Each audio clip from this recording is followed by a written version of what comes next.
Cinema screen ಮೇಲೆ ಅವರು entry ಕೊಟ್ಟರೆ ಸಾಕು, ಇಡೀ ಥಿಯೇಟರ್ ಚಪ್ಪಾಳೆ ಮತ್ತು ಸೀಟಿಗಳಿಂದ ಜೋರಾಗಿ ಸೌಂಡ್ ಮಾಡುತ್ತೆ. ಅವರ ಸಿನಿಮಾಗಳಿಗಾಗಿ ಬರೀ ಇಂಡಿಯಾದಲ್ಲಿ ಮಾತ್ರ ಅಲ್ಲ, ಇಡೀ ಪ್ರಪಂಚದಾದ್ಯಂತ ಲಕ್ಷಾಂತರ ಫ್ಯಾನ್ಸ್ ಕಾಯ್ತಾ ಇರ್ತಾರೆ. ಇವತ್ತು ಜನ ಅವರನ್ನ ದಳಪತಿ ವಿಜಯ್ ಅಂತಾನೆ ಕರೀತಾರೆ. ಆದ್ರೆ ನಿಮ್ಗೆ ಗೊತ್ತಾ, ಒಂದು ಕಾಲದಲ್ಲಿ ಇದೇ ಜನರ ಎದುರು ಅವರು ತಮ್ಮ ಮುಖ ನೋಡಿ ಆಡಿಕೊಂಡಿದ್ದ ಅಪಹಾಸ್ಯನ ಎದುರಿಸಬೇಕಾಗಿ ಬಂದಿತ್ತು. ತುಂಬಾ ಜನ ಅಂದುಕೊಂಡಿದ್ರು, ಈ ಹುಡುಗ ಯಾವತ್ತೂ ಹೀರೋ ಆಗೋಕೆ ಸಾಧ್ಯನೇ ಇಲ್ಲ ಅಂತ. ಕೆಲವು ಫಿಲ್ಮ್ ಕ್ರಿಟಿಕ್ಸ್, ಚಿತ್ರ ವಿಮರ್ಶಕರು ಖುದ್ದಾಗಿ ಬರೆದಿದ್ರು, ಇವನಲ್ಲಿ ಸ್ಟಾರ್ ಆಗೋ ತರಹದ ಯಾವುದೇ ಕ್ವಾಲಿಟಿ ಇಲ್ಲ ಅಂತ. ಆದ್ರೆ ಬಹುಶಃ ಹಣೆಬರಹಕ್ಕೆ ಬೇರೆನೇ ಇಷ್ಟ ಇತ್ತು ಅನ್ಸುತ್ತೆ. ಚಿಕ್ಕ ವಯಸ್ಸಲ್ಲಿ ಸಿಕ್ಕಾಪಟ್ಟೆ ನಾಚಿಕೆ ಸ್ವಭಾವದವನಾಗಿದ್ದ ಒಬ್ಬ ಹುಡುಗ ತನ್ನ ಲೈಫ್ನಲ್ಲಿ ನೋವು ನೋಡಿದ್ರು, ರಿಜೆಕ್ಷನ್ ಅನುಭವಿಸಿದ್ರು, ಜನರ ಪ್ರೀತಿ ಗಳಿಸಿದ್ರು, ಸಕ್ಸಸ್ ಕಂಡ್ರು, ವಿವಾದಗಳನ್ನ ಎದುರಿಸಿದ್ರು. ಇವತ್ತು ಅದೇ ಹುಡುಗ ಪಾಲಿಟಿಕ್ಸ್, ರಾಜಕೀಯ ಮೈದಾನದಲ್ಲಿ ತನ್ನ ಹೊಸ ಗುರುತನ್ನ ಮೂಡಿಸೋಕೆ ಹೊರಟಿದ್ದಾರೆ.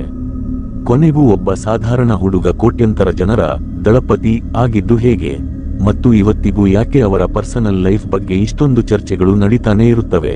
ಇದು ನಮ್ಮ ವಿಜಯ್ ಅವರ ಕಥೆ. ಜೂನ್ 22, 1974 ರಂದು ಚೆನ್ನೈನಲ್ಲಿ ವಿಜಯ್ ಅವರ ಜನ್ಮ ಆಯಿತು. ಅವರ ಪೂರ್ತಿ ಹೆಸರು ಜೋಸೆಫ್ ವಿಜಯ್ ಚಂದ್ರಶೇಖರ್. ಅವರ ತಂದೆ ಎಸ್. ಚಂದ್ರಶೇಖರ್ ಫಿಲ್ಮ್ ಡೈರೆಕ್ಟರ್ ಆಗಿದ್ರು ಮತ್ತು ತಾಯಿ ಶೋಭಾ ಚಂದ್ರಶೇಖರ್ ಸಿಂಗರ್ ಹಾಗೂ ರೈಟರ್ ಆಗಿದ್ರು. ಮನೆಯಲ್ಲಿ ಫುಲ್ ಸಿನಿಮಾದ ವಾತಾವರಣ ಇತ್ತು, ಆದ್ರೆ ವಿಜಯ್ ಅವರ ಸ್ವಭಾವ ಮಾತ್ರ ತೀರಾ ಡಿಫರೆಂಟ್ ಆಗಿತ್ತು. ಅವರು ಜಾಸ್ತಿ ಮಾತಾಡ್ತಾ ಇರಲಿಲ್ಲ, ಅವರಿಗೆ ಜನಜಂಗುಳಿಯಿಂದ ದೂರ ಇರೋದಕ್ಕೆ ಇಷ್ಟ ಆಗ್ತಾ ಇತ್ತು. ಆದ್ರೆ ಆಮೇಲೆ ಅವರ ಲೈಫ್ನಲ್ಲಿ ಒಂದು ಘಟನೆ ನಡೆಯಿತು, ಅದು ಅವರನ್ನ ಒಳಗಿನಿಂದ ಪೂರ್ತಿಯಾಗಿ ಚೇಂಜ್ ಮಾಡ್ಬಿಟ್ಟು.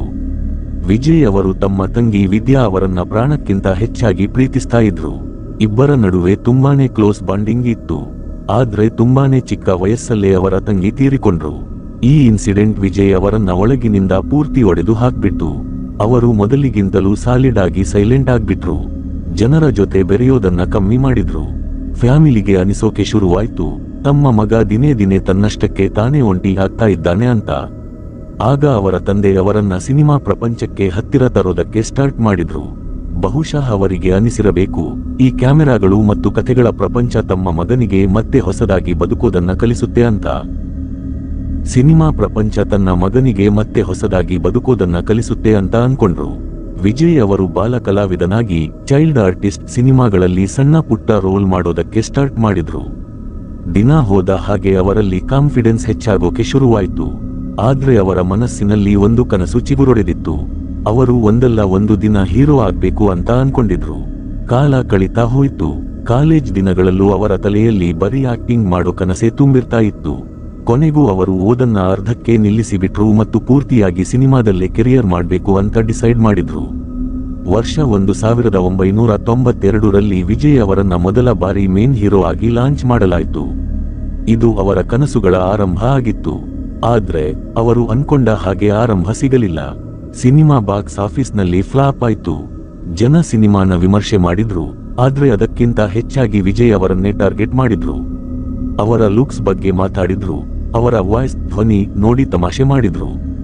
ತುಂಬಾ ಜನ ಅಂದುಕೊಂಡ್ರು, ಇವನು ಹೀರೋ ಆಗೋಕೆ ಲಾಯಕ್ಕೆ ಇಲ್ಲ ಅಂತ. ಒಬ್ಬ ಯಂಗ್ ಹುಡುಗನಿಗೆ ಇದೆಲ್ಲವನ್ನು ತಡ್ಕೊಳ್ಳೋದು ಅಷ್ಟೊಂದು ಈಸಿ ಇರಲಿಲ್ಲ. ಎಷ್ಟೋ ಸಲ ಅನಿಸ್ತಾ ಇತ್ತು, ಬಹುಶಃ ಕನಸು ಇಲ್ಲಗೆ ಮುಗಿದು ಹೋಗುತ್ತೇನೋ ಅಂತ. ಆದ್ರೆ ವಿಜಯ್ ಸೋಲೊಪ್ಪಿಕೊಳ್ಳೋ ಬದಲು ತಮ್ಮನ್ನ ತಾವು ಇಂಪ್ರೂವ್ ಮಾಡ್ಕೊಳ್ಳೋಕೆ ಡಿಸೈಡ್ ಮಾಡಿದ್ರು. ಅವರು ಆಕ್ಟಿಂಗ್ ಕಲ್ತ್ಕೊಂಡ್ರು, ಡ್ಯಾನ್ಸ್ ಮೇಲೆ ಸಿಕ್ಕಾಪಟ್ಟೆ ವರ್ಕ್ ಮಾಡಿದ್ರು, ಸ್ಕ್ರೀನ್ ಪ್ರೆಸೆನ್ಸ್ ಸುಧಾರಿಸಿಕೊಂಡ್ರು. ರಾತ್ರಿ ಹಗಲು ಕಷ್ಟಪಟ್ಟು ಕೆಲಸ ಮಾಡಿದ್ರು. ಆಮೇಲೆ ಮೆಲ್ಲಗೆ ಅವರ ಪರಿಶ್ರಮಕ್ಕೆ ರಿಸಲ್ಟ್ ಸಿಗೋಕೆ ಸ್ಟಾರ್ಟ್ ಆಯ್ತು. ಒಂದಾದ ಮೇಲೊಂದರಂತೆ ಸಿನಿಮಾಗಳು ಬರೋಕೆ ಶುರುವಾಯ್ತು ಮತ್ತು ಆಡಿಯನ್ಸ್, ಪ್ರೇಕ್ಷಕರು ಅವರನ್ನ ಇಷ್ಟಪಡೋಕೆ ಸ್ಟಾರ್ಟ್ ಮಾಡಿದ್ರು. ಆಮೇಲೆ ಒಂದು ಟೈಮ್ ಬಂತು, ವಿಜಯ್ ಅವರು ತಮಿಳು ಸಿನಿಮಾದಲ್ಲಿ most popular Young stars list ನಲ್ಲಿ ಸೇರಿಕೊಂಡ್ರು. ಆದ್ರೆ ಅವರ ಲೈಫ್ನಲ್ಲಿ ಬರೀ ಸಕ್ಸಸ್ ಅಷ್ಟೇ ಬರ್ತಾ ಇರಲಿಲ್ಲ. ಇದೇ ಟೈಮಲ್ಲಿ ಅವರ ಲೈಫ್ನಲ್ಲಿ ಒಂದು ಲವ್ ಸ್ಟೋರಿ ಶುರುವಾಯ್ತು. ಅದು ಅವರ ಇಡೀ ಜಿಂದಗಿನೇ ಚೇಂಜ್ ಮಾಡ್ಬಿಟ್ಟು. ಸಂಗೀತ ಅನ್ನೋ ಹೆಸರಿನ ಒಬ್ಬ ಹುಡುಗಿ ವಿಜಯ್ ಅವರ ದೊಡ್ಡ ಫ್ಯಾನ್ ಆಗಿದ್ರು. ಅವರು ಫಾರಿನ್ ನಲ್ಲಿ ಇರ್ತಾ ಇದ್ರು ಮತ್ತು ವಿಜಯ್ ಸಿನಿಮಾಗಳನ್ನ ಸಿಕ್ಕಾಪಟ್ಟೆ ಇಷ್ಟಪಡ್ತಾ ಇದ್ರು. ಹೇಳ್ತಾರೆ, ಆ ಹುಡುಗಿ ಬರೀ ವಿಜಯ್ ಅವರನ್ನ ಮೀಟ್ ಮಾಡೋಕೆ ಅಂತಾನೆ ಇಂಡಿಯಾಗೆ ಬಂದಿದ್ರಂತೆ. ಅವರಿಬ್ಬರ ಫಸ್ಟ್ ಮೀಟಿಂಗ್ ಆದಾಗ ಯಾರು ಅನ್ಕೊಂಡಿರಲಿಲ್ಲ, ಈ ಭೇಟಿ ಮುಂದೆ ಒಂದು ದಿನ ಮದುವೆವರೆಗೂ ಹೋಗುತ್ತೆ ಅಂತ. ಮಾತುಕತೆ ಶುರುವಾಯ್ತು, ಫ್ರೆಂಡ್ಶಿಪ್ ಆಯ್ತು. ಆಮೇಲೆ ಇಬ್ಬರು ಒಬ್ಬರನ್ನೊಬ್ಬರು ಇಷ್ಟಪಡೋಕೆ ಸ್ಟಾರ್ಟ್ ಮಾಡಿದ್ರು. ವಿಜಯ್ ಅವರ ಫ್ಯಾಮಿಲಿಗೂ ಕೂಡ ಸಂಗೀತ ಇಷ್ಟ ಆದ್ರು. ಸ್ವಲ್ಪ ದಿನಗಳ ನಂತರ ಅವರಿಬ್ಬರು ಮದುವೆಯಾಗೋಕೆ ಡಿಸೈಡ್ ಮಾಡಿದ್ರು. ವರ್ಷ 1999ರಲ್ಲಿ ವಿಜಯ್ ಮತ್ತು ಸಂಗೀತ ಮದುವೆ ಲೈಫ್ಗೆ ಎಂಟ್ರಿ ಕೊಟ್ರು. ಈ ಮದುವೆ ಬರೀ ಇಬ್ಬರು ವ್ಯಕ್ತಿಗಳ ಮಿಲನ ಅಷ್ಟೇ ಆಗಿರಲಿಲ್ಲ, ಬದಲಿಗೆ ಒಂದು ಬ್ಯೂಟಿಫುಲ್ ಲವ್ ಸ್ಟೋರಿಯ ಹೊಸ ಬಿಗಿನಿಂಗ್ ಆಗಿತ್ತು. ಮದುವೆ ಆದ್ಮೇಲೆ ಸಂಗೀತ ಅವರು ಯಾವಾಗಲೂ ವಿಜಯ್ ಜೊತೆ ಬೆಂಬಲವಾಗಿ ನಿಂತಿದ್ರು. ವಿಜಯ್ ಅವರು ತಮ್ಮ ಕೆರಿಯರ್ನ ಬ್ಯುಸಿ ಶೆಡ್ಯೂಲ್ನಲ್ಲಿ ಇದ್ದಾಗ ಫ್ಯಾಮಿಲಿಯ ಜವಾಬ್ದಾರಿನ ಸಂಗೀತ ಅವರೇ ನೋಡ್ಕೊಂಡ್ರು. ಮೆಲ್ಲಗೆ ಅವರ ಸಂಸಾರ ಕಂಪ್ಲೀಟ್ ಆಯ್ತು. ಅವರಿಬ್ಬರಿಗೆ ಇಬ್ಬರು ಮಕ್ಕಳಾದ್ರು ಮತ್ತು ಜನರಿಗೆ ಅನಿಸೋಕೆ ಶುರುವಾಯ್ತು, ಇದು ಪರ್ಫೆಕ್ಟ್ ಜೋಡಿ ಅಂತ. ಆದರೆ ಇದೇ ಟೈಮಲ್ಲಿ ವಿಜಯ್ ಅವರ ಕೆರಿಯರ್ ಹೊಸ ಎತ್ತರಕ್ಕೆ ತಲುಪ್ತಾ ಇತ್ತು.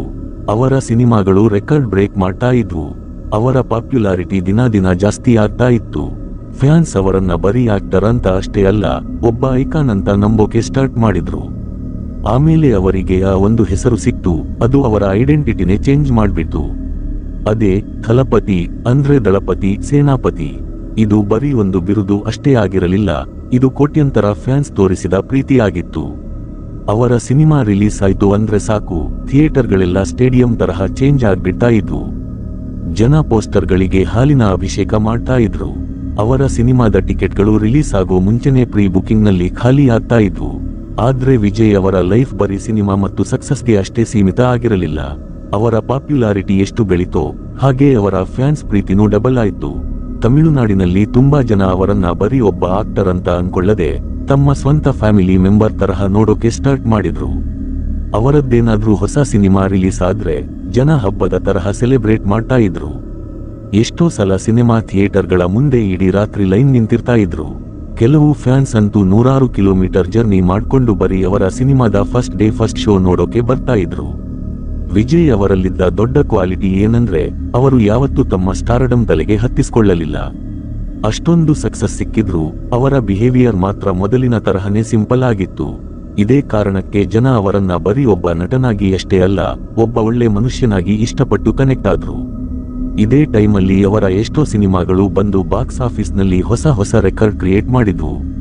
ಪ್ರತಿ ಹೊಸ ಸಿನಿಮಾ ಬಂದಾಗಲೂ ಅವರ ಕ್ರೇಜ್ ಇನ್ನೂ ಜಾಸ್ತಿ ಆಗ್ತಾ ಹೋಯ್ತು. ಜನ ಅವರನ್ನ ಫ್ಯೂಚರ್ನ ಅತಿ ದೊಡ್ಡ ಸೂಪರ್ ಸ್ಟಾರ್ ಅಂತ ಕರೆಯೋಕೆ ಸ್ಟಾರ್ಟ್ ಮಾಡಿದ್ರು. ಆದ್ರೆ ಸಕ್ಸಸ್ನ ಈ ಜರ್ನಿಯಲ್ಲಿ ಇನ್ನೊಂದು ವಿಷಯ ಯಾವಾಗಲೂ ಅವರ ಜೊತೆ ಇತ್ತು, ಅದೇ ಅವರ ಫ್ಯಾಮಿಲಿ. ಎಷ್ಟೋ ಇಂಟರ್ವ್ಯೂಗಳಲ್ಲಿ ವಿಜಯ್ ಅವರು ಸನ್ನೆ ಮೂಲಕ ಹೇಳಿದ್ರು, ಏನಂದ್ರೆ ಫ್ಯಾಮಿಲಿ ಸಪೋರ್ಟ್ ಇಲ್ಲದೆ ಇದ್ದಿದ್ರೆ ಬಹುಶಃ ಅವರು ಇಷ್ಟೊಂದು ದೊಡ್ಡ ಜರ್ನಿ ಮಾಡೋಕೆ ಸಾಧ್ಯನೇ ಇರ್ತಾ ಇರಲಿಲ್ಲ ಅಂತ.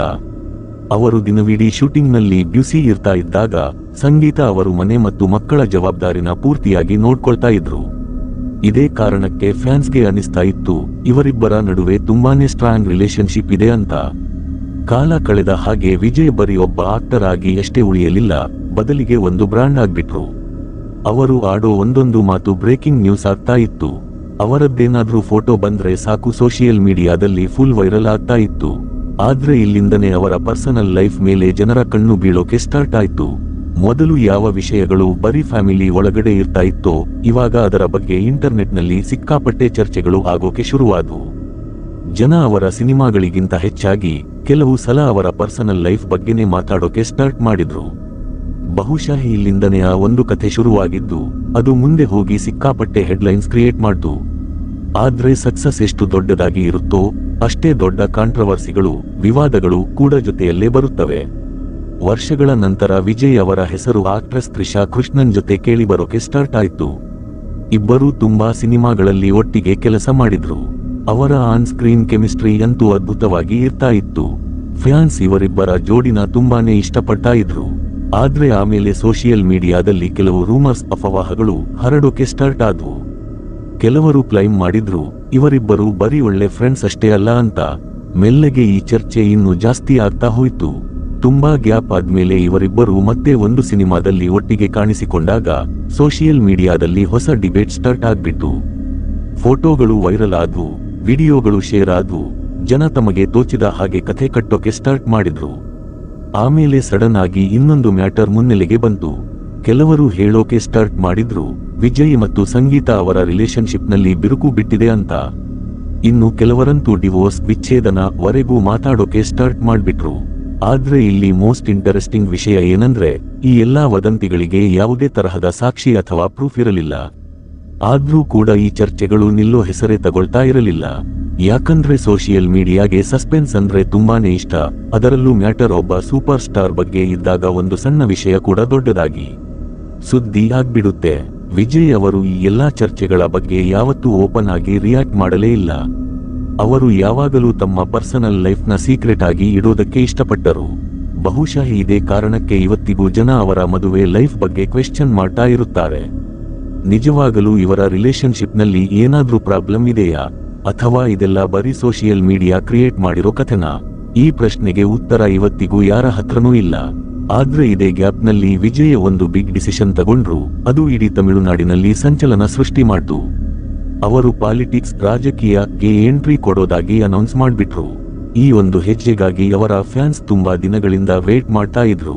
ವಿಜಯ್ ತಮ್ಮದೇ ಆದ ಹೊಸ ರಾಜಕೀಯ ಪಕ್ಷವನ್ನು ಘೋಷಣೆ ಮಾಡಿದ್ರು ಮತ್ತು ಕ್ಲಿಯರ್ ಆಗಿ ಹೇಳಿದ್ರು, ಇನ್ಮೇಲೆ ನಾನು ಬರೀ ಸಿನಿಮಾಗಳಿಗೆ ಅಷ್ಟೇ ಸೀಮಿತ ಆಗಿರಲ್ಲ, ಜನರ ಸೇವೆ ಮಾಡೋಕೆ ಇಷ್ಟಪಡ್ತೀನಿ ಅಂತ. ಇದು ಅವರ ಲೈಫ್ನ ಹೊಸ ಚಾಪ್ಟರ್. ಒಂದು ಕಡೆ ಸಿನಿಮಾದ ಸೂಪರ್ ಸ್ಟಾರ್, ಇನ್ನೊಂದು ಕಡೆ ಪಾಲಿಟಿಕ್ಸ್ನ ಹೊಸ ಲೀಡರ್.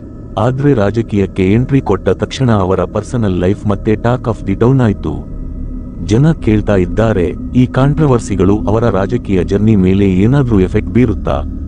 ಫ್ಯಾನ್ಸ್ ಅವರನ್ನ ಒಬ್ಬ ಲೀಡರ್ ಆಗಿ ಅಷ್ಟೇ ಪ್ರೀತಿಯಿಂದ ಒಪ್ಕೊಳ್ತಾರಾ? ಮತ್ತು ಸಿನಿಮಾದಲ್ಲಿ ಸಿಕ್ಕ ಹಾಗೆ ಸಕ್ಸಸ್ ಅವರಿಗೆ ಪಾಲಿಟಿಕ್ಸ್ನಲ್ಲೂ ಸಿಗುತ್ತಾ ಅಂತ? ಈ ಎಲ್ಲಾ ಪ್ರಶ್ನೆಗಳಿಗೆ ಉತ್ತರ ಇನ್ನು ಫ್ಯೂಚರ್ನಲ್ಲೇ ಸಿಗಬೇಕು. ಆದ್ರೆ ಒಂದು ವಿಷಯ ಮಾತ್ರ ಗ್ಯಾರಂಟಿ, ವಿಜಯ್ ಅವರ ಕಥೆ ಯಾವುದೇ ಸೂಪರ್ ಹಿಟ್ ಸಿನಿಮಾ ಸ್ಕ್ರಿಪ್ಟ್ಗಿಂತ ಕಮ್ಮಿ ಇಲ್ಲ. ಒಂದು ಕಾಲದಲ್ಲಿ ರಿಜೆಕ್ಟ್ ಆಗಿದ್ದ ಒಬ್ಬ ಹುಡುಗ, ತನ್ನ ಲೈಫ್ನ ದೊಡ್ಡ ನೋವನ್ನ ತಡ್ಕೊಂಡ ಯುವಕ, ಜನರ ನೆಗೆಟಿವ್ ಕಮೆಂಟ್ಸ್ ಅನ್ನೇ ತನ್ನ ಪವರ್ ಮಾಡ್ಕೊಂಡ ಜಾಣ, ಜನರ ಪ್ರೀತಿ ಗಳಿಸಿ ಸಿಕ್ಕಾಪಟ್ಟೆ ಸಕ್ಸಸ್ ಕಂಡು ವಿವಾದಗಳನ್ನೆಲ್ಲ ಫೇಸ್ ಮಾಡಿ ಇವತ್ತು ಒಂದು ಹೊಸ ಗುರಿ ಕಡೆಗೆ ಹೆಜ್ಜೆ ಇಡ್ತಾ ಇದ್ದಾರೆ. ಬಾಸ್, ಇದೇ ಕಾರಣಕ್ಕೆ ಥಲಾಪತಿ ವಿಜಯ್ ಬರೀ ಒಬ್ಬ ನಟ ಅಷ್ಟೇ ಅಲ್ಲ, ಅವರು ಕೋಟ್ಯಂತರ ಜನರಿಗೆ ಒಂದು ದೊಡ್ಡ ಇನ್ಸ್ಪಿರೇಷನ್. ಇವಾಗ ನೀವೇ ಹೇಳಿ, ವಿಜಯ್ ಸಿನಿಮಾದಲ್ಲಿ ಧೂಳೆಬ್ಬಿಸಿದ ಹಾಗೆ ರಾಜಕೀಯದಲ್ಲೂ ಮ್ಯಾಜಿಕ್ ಮಾಡೋಕೆ ಸಾಧ್ಯನಾ? ನಿಮ್ಮ ಅಭಿಪ್ರಾಯನ ಕಮೆಂಟ್ ಬಾಕ್ಸ್ನಲ್ಲಿ ಖಂಡಿತ ಬರೆದು ತಿಳಿಸಿ.